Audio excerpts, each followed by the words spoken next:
meus amores, razões do meu viver, tudo bem com vocês? Eu espero que sim, hein? Professor Eduardo Ribeiro, de História aqui. Hoje vamos retomar aquela aula que a gente começou no nosso vídeo passado, que foi a Índia Antiga. Índia Antiga. Falamos muito sobre ela na aula passada. Hoje vamos dar continuidade, à Índia Antiga, para que nós possamos começar a falar de China, para que nós também possamos continuar a falar de Japão. Isto, perfeitamente, certo? Então, meus amores, nós falamos no nosso vídeo passado sobre o Império de Maurya, falamos agora também sobre o Império de Gupta, como houve essa mudança sobre a questão do poder, certas dinastias, como elas se processaram. Não é isso? Hoje a gente vai falar sobre algumas características estruturais básicas da civilização indiana, para além destas questões políticas, né, militares, dinásticas. Tem muito mais coisas para se falar da Índia do que necessariamente só essas questões políticas. Acho também alguma coisa muito interessante que nós devemos falar e lembrar sobre a Índia Antiga, é inclusive algo que ainda hoje existe na civilização indiana, algo que ainda hoje é extremamente praticado. São raízes que permanecem até hoje, dessa civilização tão antiga. Sem sombra de dúvida, acho que a coisa mais peculiar a se falar sobre a Índia Antiga, sem sombra de dúvida, é as religiões indianas. Isso não há a menor dúvida de nada. Acho que as religiões indianas elas exercem um papel muito grande sobre a estrutura da sociedade indiana. E isto é fundamental, certo? Fundamental. Sobre as religiões indianas, nós temos que destacar as duas maiores. Professor, só existem essas duas? Não. A Índia é um caldeirão cultural. Há várias religiões que são praticadas na Índia, certo? Tanto a Índia Antiga, que é o nosso objeto de pesquisa e de estudo desta videoaula, como a Índia contemporânea. Há várias religiões que são praticadas lá. Porém, as duas maiores, pelo menos na Índia Antiga, certo? Hoje a gente tem uma conjuntura um pouco diferente, apesar que estas duas religiões aqui, elas continuam, sim, sendo praticadas e muito na Índia, certo? São o hinduísmo, como vocês podem observar nesta imagem aqui, a representação do deus Brahma, o deus supremo da religião indiana, como também a gente pode falar do budismo.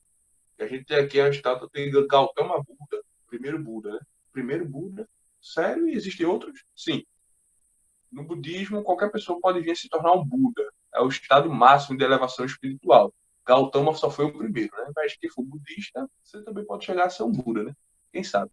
Bom, de uma forma geral, essas são as duas religiões mais praticadas na Índia. Apesar que o budismo, apesar de ter sido formado, gestado e criado na Índia, ele tornou-se mais popular no Japão, certo? Ele hoje é mais popular no Japão. Mas é uma religião indiana também, sobretudo. Tá ok, pessoal? Vamos lá. Primeiro, né, partindo da Gênese, hinduísmo. O hinduísmo, momento polêmico agora, tá? Ele é considerado a religião mais antiga do mundo. Professor, mas calma. Cientificamente falando, certo? As questões de fé, cada um tem a sua, certo? Eu tenho a minha, vocês têm a de vocês, e assim se vai. Mas cientificamente falando, o hinduísmo é a religião mais antiga do mundo. Lembra do conceito de politeísmo que a gente falou? Ou seja, quando uma religião ela acredita em vários deuses, monoteísmo é quando acredita em um só. Como é o caso da religião cristã, né, da religião judaica, da muçulmana, da islâmica, né? É a mesma postura, monoteístas. Já as politeístas é quando acreditam em vários deuses, vários mesmo.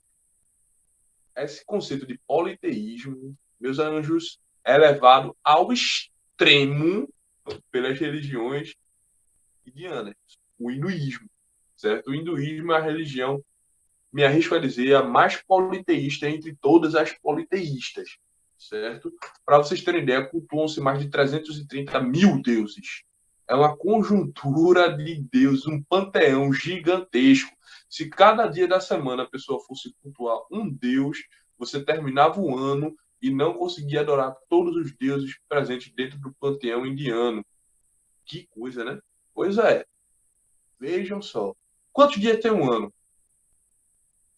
Agora imagina quantos anos você seria necessário para conseguir cultuar os 330 mil deuses indianos. Haja tempo, hein? Haja tempo. Os deuses na Índia, dentro dessa religião hindu, certo? O principal era o Brahma, certo? O deus Brahma é o principal. Tá aqui do jeito que se escreve o nomezinho, certo? Brahma, ele é o principal deus entre todos esses 330 mil, certo? Entre todo esse panteão, certo? Professor, mas é muito Deus, sim, porque eles se manifestavam através da natureza, através das várias manifestações da natureza, é onde eles se manifestam. O poder deles era manifesto através dos vínculos de natureza, certo? E outra característica interessante sobre a religião hindu é a adoção do sistema de castas. A adoção do sistema de castas é algo fundamental para a gente compreender toda essa estrutura social, religiosa, política também. Até porque a Índia é um país que vai adotar a teocracia, ou seja, a religião ela vai ser o parâmetro para definir a sociedade, como ela funciona, como a política vai funcionar, tudo isso, certo? Então, essa questão da adoção do sistema de castas é fundamental ao extremo. Certo, meus bens? Neste próximo slide, certo? Eu peguei esta imagem para a gente compreender melhor como é que funciona a questão do sistema de castas. A Índia antiga ela funciona através do sistema de castas. Que o que seria castas? Lembra quando a gente falou, por exemplo, no Egito Antigo, sobre o esquema de pirâmide social? É algo parecido para a gente pegar o conceito e entender melhor. São divisões na sociedade. A sociedade ela é piramidal, como vocês podem ver aí na imagem. Ela funciona através desse sistema piramidal. Seu lugar na sociedade é ocupado mediante o lugar onde você nasceu. Então, se você nasceu como um nobre, você vai ser nobre, seus filhos vão ser nobres, seus netos vão ser nobres, e assim se vai perpetuar esse ciclo pelo resto da eternidade sem fim. Amém. Já se você nasceu como escravo, seu escravo, seu filho é um escravinho, seu neto é um escravinho, e assim se vai para todo sempre. Amém também. No caso da Índia, isso ainda é mais radicalizado do que em outras civilizações, como o Egito. No Egito a gente tem, de fato, uma pirâmide social. Aqui a gente tem um sistema de castas. É mais forte. Como assim o sistema de castas? As pessoas elas são superiores e outras inferiores, certo? Mas isso também não acontece na pirâmide social. É. Mas, por exemplo, nesta imagem que vocês estão vendo, tem os Dalits. Os Dalits, eles que são as castas mais baixas, eles são considerados os intocáveis, certo? Se eles chegarem a tocar alguém de uma casta superior, por isso o nome é autoexplicativo, né? Intocável. Se eles chegam e tocam alguém, esta pessoa que foi tocada por um Dalit, que ela é considerada, para vocês terem ideia, imunda. Esta pessoa ela se torna imunda porque foi tocada por um Dalit ou porque tocou um Dalit. E isto é terrível. Desculpa. Elas são terríveis, certo? Elas passam a ser imundas, uma sociedade imunda. Aí o que é que se faz? A pessoa que foi tocada por um Dalit precisa passar por um ritual de purificação. Onde? No Rio Ganges. Mas ela foi considerada imunda. E porque foi considerada imunda, ela também não poderia tocar em ninguém ou em nada por um dia, senão também transmitiria a imundícia, digamos assim. Vejam que tipo de sociedade. E o Dalit que tocou, aconteceria aqui com ele? Certamente seria assassinado. Então a gente observa como essa sociedade ela é extremamente de castas, né? As castas no sistema de castas da Índia antiga funcionava através de partes do corpo de Brahma, certo? O corpo de Brahma, sim, exatamente. Por exemplo, a primeira casta, os Brahmas, certo? Funciona como a cabeça de Brahma. Ou seja, o Brahma, a sua cabeça, onde está o pensamento, o raciocínio, as emoções, é onde estão os sacerdotes, a sociedade teocrática, lembre-se disso. Os kshatriyas, né? São os guerreiros políticos, são os braços de Brahma e o tórax, certo? Por isso, guerreiros, né? Onde lutam, onde se empunham a espada. Os Vaishyas, eles são os comerciantes, o ventre, certo? Eles são o ventre. Por que o ventre, né? Porque é no ventre onde se produz, certo? Onde se tem o sustentáculo da sociedade, né? A sociedade vive de comércio. Então, nessa região é que sustenta tanto os membros inferiores quanto os superiores. Os Sudras são os operários. E nos operários é o que faz a sociedade caminhar, portanto, as pernas de Brahma. E os Dalits, que são os intocáveis, é a poeira do pé de Brahma, ou seja, o que está abaixo, fora até do corpo. Certo? São as pessoas consideradas imundas e que faziam trabalhos de reconhecimento baixo na Índia Antiga, como, por exemplo, limpar esgotos, ou trabalhar com lixo, ou coisas assim do tipo. Certo? Esses trabalhos que eram considerados contra a dignidade humana na época, lembrando que isso é para a conjuntura da época, nada para os dias de hoje, certo? Toda profissão é digna, mas para as condições da época, esses trabalhos que eram considerados inferiores, eles eram destinados aos Dalits. Certo, pessoal? Sobre o budismo. O budismo é uma religião que eu acho bastante interessante. É uma religião não teísta. Ou seja, não há conceito de Deus dentro do budismo. Professor, como assim não há um conceito de Deus? Buda não é um Deus? Não. Buda não é um Deus. Nunca foi. Se engana e faz um discurso muito errado quem diz que os budistas adoram Buda, por exemplo. Até porque Buda ele não é considerado um Deus nem entre os budistas. Certo? Buda ele é considerado só um exemplo referencial. E mesmo assim, que Buda? Certo? Porque, como eu disse a vocês anteriormente, qualquer pessoa que chega ao nível de espiritualidade máximo dentro do budismo pode ser considerado um novo Buda.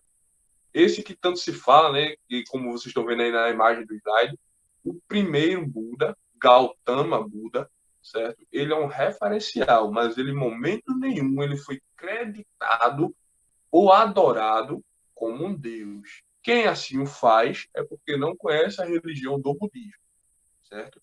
Gautama, ele era um príncipe, certo?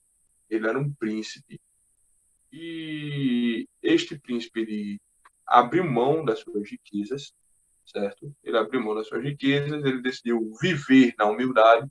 Isso muito porque Gautama ele foi um menino criado preso. E aí a primeira vez que ele sai do palácio, ele pôde observar as misérias do mundo, as desgraças do mundo, a fome do mundo. Ele se compadece daquelas pessoas, porque ele tinha tudo e as outras pessoas não tinham nada. Então ele decide sair de dentro do palácio e viver a vida simples, como qualquer pessoa vivia. Pois é, isso fez de Gautama uma pessoa de estado espiritual elevado, atingindo o Nirvana. A banda? Calma. O Nirvana, ele é uma expressão usada no budismo. A banda usa essa expressão, que é como se fosse o estado espiritual elevado ao máximo, ao extremo, certo? Quando Gautama ele passa a exercer esse nível não transcendental, porque ele não é um deus, mas um nível espiritual alto. Alguma dúvida até aqui, meus anjos? Eu espero que tenha ficado claro. Certo? Então, depois de Gautama, da morte de Gautama, houveram outros Budas e ainda há Budas, certo? Há níveis espirituais elevados, pessoas que são do budismo, que chegam nesse nível espiritual alto, que são pessoas que têm essa espiritualidade reforçada, podem se tornar novos Budas, certo? Nada impede. O atual Buda é Dalai Lama. China Antiga, certo? Eu espero que tenha ficado tudo claro sobre a religião, o pensamento, a sociedade indiana. Qualquer dúvida, se não ficou claro, deixa nos comentários que eu respondo, tá certo? Para mim vai ser uma alegria imensa, enorme, poder ajudar vocês a tirar todas as eventuais dúvidas, certo? E na nossa próxima aula, certo? Oh, já acabou. Pois é. Mas na nossa próxima aula, não se preocupe que a gente já vai começar a falar sobre A China, estão vendo a China aí, né? A imagenzinha da China. A China é uma sociedade extremamente interessante. Eu acho que todo mundo se interessa por conhecer a China. Uma sociedade milenar, certo? Uma sociedade muito antiga. Uma sociedade, uma das poucas, né? Antigas, que elas mantiveram suas tradições e culturas tal como eram na antiguidade, claro, com os ajustes necessários de acordo com a idade, com a época, mas de uma forma geral, a religião, costumes muito semelhantes à da antiguidade, isso também é uma coisa comum para Israel, né? Continuam com a mesma religião, a mesma forma de pensar e viver, com adaptações à sociedade atual, como eu digo hoje, a questão da tecnologia. E a China é uma sociedade muito interessante. Mas você está curioso para isso? Você está curiosa para isso? Não se preocupe, eu também estou. Na nossa próxima aula, sem falta, vamos estudar isso, tá bom? Para vocês, ó, aquele beijão, um abraço para vocês e tchau, tchau.